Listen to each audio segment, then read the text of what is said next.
Chairman, I yield 6 minutes to the gentlewoman from Florida, the distinguished ranking member of the State and Foreign Operations Subcommittee, Ms. Frank. The gentlewoman is recognized for 6 minutes.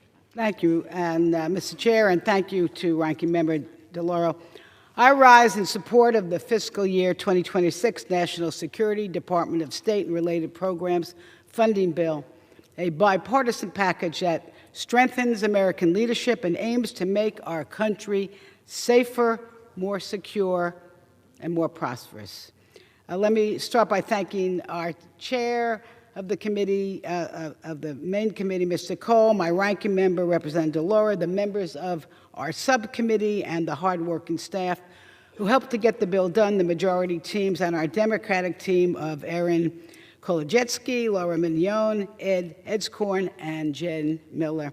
And a most big thank you to our subcommittee chair, Mario Diaz-Balart, who we have known each other for decades, dating back to our time in the state legislature, and I am grateful for his fine leadership and friendship. Mr. Chair, this bill reflects what I believe most Americans want from their elected leaders: to work together respectfully in a bipartisan way to get things done.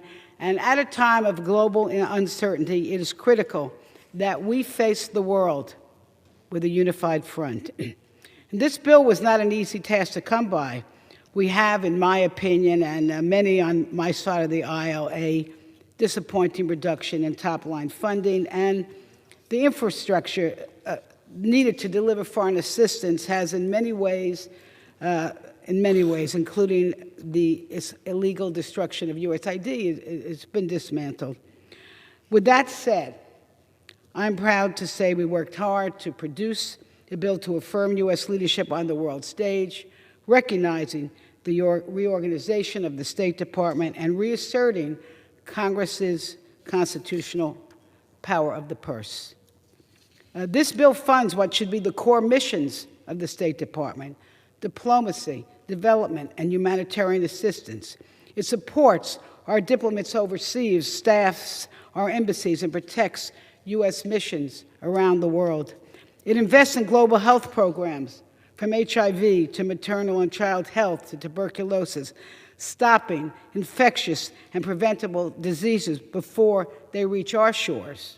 It funds humanitarian efforts to respond to natural disasters, assists those displaced by conflict, and provides life-saving nutrition to the hungry. And it protects international basic education so children in poverty and crisis have a chance at opportunity. And the bill empowers women and girls by safeguarding funding family planning, women's economic empowerment, and women, peace, and security. It supports access to objective information through outlets like Voice of America, pushing it back against Russian and China propaganda.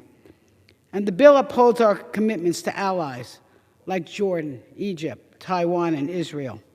And importantly, it reasserts congressional oversight over critical independent agencies that were targeted for dismantling. This legislation affirms a simple truth: foreign assistance is not a charity. It's a strategic investment. At just a small fraction of our federal budget, it delivers outsized returns for our national security, our economy, and our global influence. Because we know that hunger, poverty, ignorance, repression, and hopelessness create the conditions where extremism and conflict take root. And I can say this as the mother who watched her son put on the uniform and deploy to 2 wars.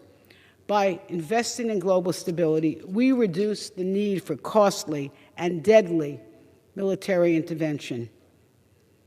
Isolation is not an option. When the United States pulls back, our adversaries like Iran, China, and Russia double down. They move in to fill the void, rewrite the rules, expand their influence, and undermine democratic values. This bill helps ensure that American leadership, not authoritarian influence, shapes the future. And folks, we know that we're currently operating under a 2024 budget. Over the past 2 years, the world has changed, and our institutions have changed with it. This bill reflects those realities and adapts to how we carry out foreign assistance in a more strategic and accountable way. This is a serious bipartisan compromise with the goal of advancing American leadership around the world.